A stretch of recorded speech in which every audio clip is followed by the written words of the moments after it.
You know, I could swear today's Saturday, but it's somehow Sunday. Irrelevant news. So Vin Diesel ended up walking his Fast and Furious co-star Paul Walker's daughter down the aisle, and she shared a picture of it on Instagram saying, "Hey, yo, I guess it is all about family." And in other news, Lil Nas X recently said this on Instagram Live. So I've been working on this song with Lil Boosie, bro. I had this song with Lil Boosie for him to come out. Shit, fire, ain't even lie, Fred. Goddamn, song with Lil Boosie finna come out. Song with Lil Boosie finna come out. Well, that would be a terrific collab if the two of them ended up making a song together. I wonder how Lil Boosie is going to have a totally normal reaction about this. Stop trolling me. And he calls him the F-slur, LOL. You a whole bitch playing with a gangster, SMH. You can keep sucking dick and getting fucked in your ass in peace and hashtag you hate yourself. I would too if I was you. LOL Nas X. If you hashtag unalive yourself, you would do this world a huge favor. Nobody wants you here. Well, that is a weird way of expressing joy, huh? But Boosie's overreaction did not go unnoticed. In fact, a lot of people on Twitter have some thoughts about it. Lil Boosie beat a murder charge, damn near a decade in prison, cancer, and his greatest obstacle is Lil Nas X. Oh, Lil Nas X isn't an obstacle for Boosie. He just can't keep his mind off of Nas. You have to admire such a pure expression of love. Lil Boosie is a 38-year-old diabetic letting a 22-year-old run his blood pressure up on a weekly basis. And it's keeping him healthy and alive and in touch with the youth. I'm starting to think Lil Boosie slid in those DMs and Lil Nas X turned him down. The pain of heartbreak, folks. You gotta see where Boosie's coming from. After all, it is not easy to have to deal with unrequited love. We really have to hope that someday Lil Boosie finds a healthy way of expressing his deep and profound love and passion for Lil Nas X. Maybe someday Lil Boosie can learn to love himself as much as Addison Rae loves herself. I love who I am. I love who I am. I love who I dress. Yeah. I do it. People believe that and they love it too. I mean, is anyone surprised, folks? She literally has said it in a song. I'm obsessed with me as much as you. As the great Maya Angelou says, when someone tells you who they are, believe them the first time. And a good example of that is Steven Crowder. He's been literally trying to tell everyone for years that he's a vile racist, but people just won't listen. San Francisco, in and out, they've been in a battle with the city over, let me just let them tell you the story, vaccine requirements.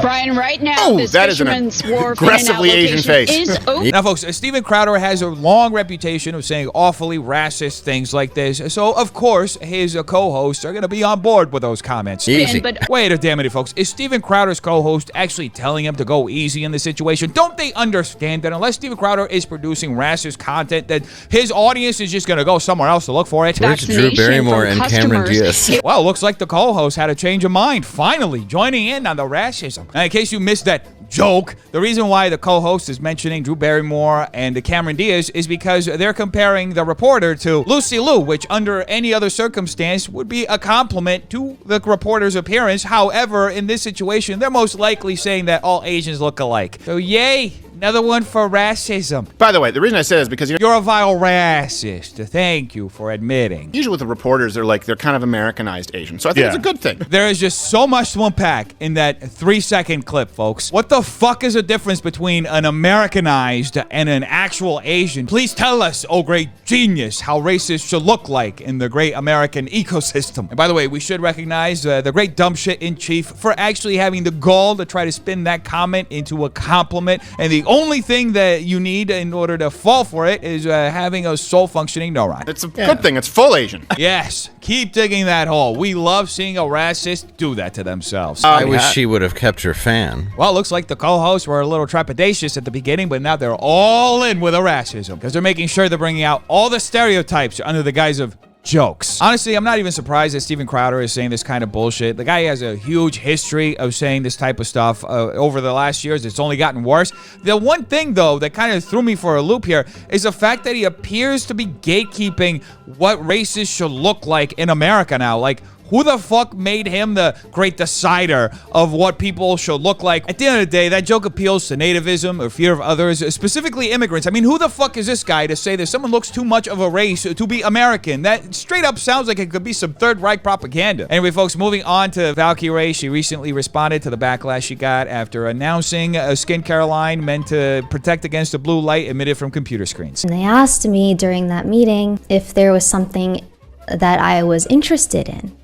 And so I interested to make. And so I said, I was like, well, Is there any like research on blue light and how it can affect your skin? So Ray actually explains that she came up with the concept for the skincare line and that it started to go into development 2 years ago. And in that time period, the other people involved with the business did a whole lot of research leading up to the launch. And Ray goes on to say that the research that was done during the development of the product showed that the product was effective. This whole time, I was under the impression that all of that research and everything that I saw was going to be on the website. Which leads to a whole bunch of questions. One, did Ray actually check the website before it was launched? And two, did they only research the effectiveness of the product or whether it's actually necessary to protect the skin against the blue light emitted from computer screens? Because that is the big issue that everybody has with the product. The fact that the amount of damage that you can get from computer screens is next to zero. When Reflect dropped, it was critical and crucial for there to be information, and there was nothing but a WebMD link. Uh-oh, you're in trouble. I had meetings with them after that the past few days. I didn't want to speak or like stream because like I needed to see how the website was going to be updated, and that's when I learned that their studies can't be publicized. If somebody out there has studies that shows that blue light emitted from computer screens is conclusively bad for your skin, then why the hell would you not want to share that with the public? The amount of time that people spend in front of computer, phone, and tablet screens, a study like that could be completely revolutionary, especially when you consider that all the scientific data points to the complete opposite. So that's the part where I was very naive about. It sounds like Ray wasn't only naive. It sounds like she was also not doing her due diligence before the launch, because if she wasn't even aware that the website didn't have the scientific research that she thought was important so that people could understand the business, then what the hell was she doing? Anyway, Ray later explained why they weren't going to release the scientific research they did leading up to the launch of the product. They said it's because the specific research can be stolen by other companies. Well, that's absolutely plausible. I'm gonna have to call bullshit, folks, because whenever companies do their own research into their own products, there are always questions about the methodology, whether they skewed certain results in a certain direction so they could get the outcome that they wanted. Just think about it. If they have conclusive evidence that blue light emitted from computer screens has such a harmful effect on your skin that you have to literally protect it from it, then that is literally a public health crisis is happening, because there isn't a single person in the world who isn't spending the majority of the day facing a computer screen. But there is one thing that did concern me. Not a single one of my friends or anyone that I know on the internet asked me, "Hey Ray, what happened to the website? Why is there no information on the site?" Not a single person. Ray is correct here, folks. The responsibility of making sure that her business is up to snuff falls on the shoulders of all of her friends and everybody else that she knows on the internet. I mean, isn't that how that saying goes? The customer is always making sure that the product is right. Did Pokey reach out to you? It was interesting seeing which friends reached out to me when. A lot of the friends reached out after I posted the voice memo on Twitter. And then also a lot of friends reached out when I said I was going to be talking about friends in social media. Well, sounds like people were worried they were going to get exposed, huh? Hasan messaged me. If people yell at you, ask them why they didn't have this energy for people shilling G Fuel when it has lead in it.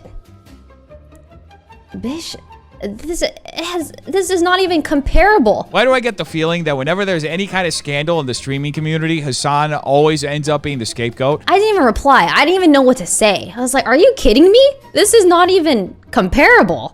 Poor little Hasan got ghosted. And Jack didn't. Jacksepticeye. Jack Courage did. Yeah, Jack, like I saw that he commented and then he deleted his comment, rightfully so. Like I understand, like a lot of my creator friends, you know, if you start getting backlash, like, oh, I gotta watch my brand, I understand that. I don't think this whole stream was a good idea for Ray because she ended up putting a whole lot of people on blast. In fact, she stayed online for a few hours and the backlash started happening in real time when the clips started getting posted to different subreddits and people really started calling her out for basically calling out creators instead of just addressing the issues. it really spun out of control relatively quickly. Anyway, folks, the H3 podcast recently called out Brent Rivera and a whole bunch of other creators who have been featuring James Charles in their content. Why are people working with James Charles? Why? That's like going and doing a collab with R. Kelly at this point. I mean, come on, folks. Who wouldn't want to feature somebody in their video who publicly admitted to having inappropriate interactions with minors in a video that had millions of views before it got deleted? Everybody knows that P-word chic is the new trend. How can you put James Charles in your video, you sick fuck? You really don't care? All these people, FaZe Rug, what's up, dude? You don't care that this guy's preying on kids on Snapchat? When are people going to understand that as long as the money, the likes, and the views are coming in, none of it fucking matters? I think they just don't want to believe it, probably. They probably But think why like... even take the chance then? They believe it. How do you not believe it? It's all there. He admitted. He said, I did it. Sister. He says, I did it. But you know how it goes nowadays, folks. Confessions don't really hold that much weight as they used to, especially when you're standing to profit off of the person. And now a palate cleanser.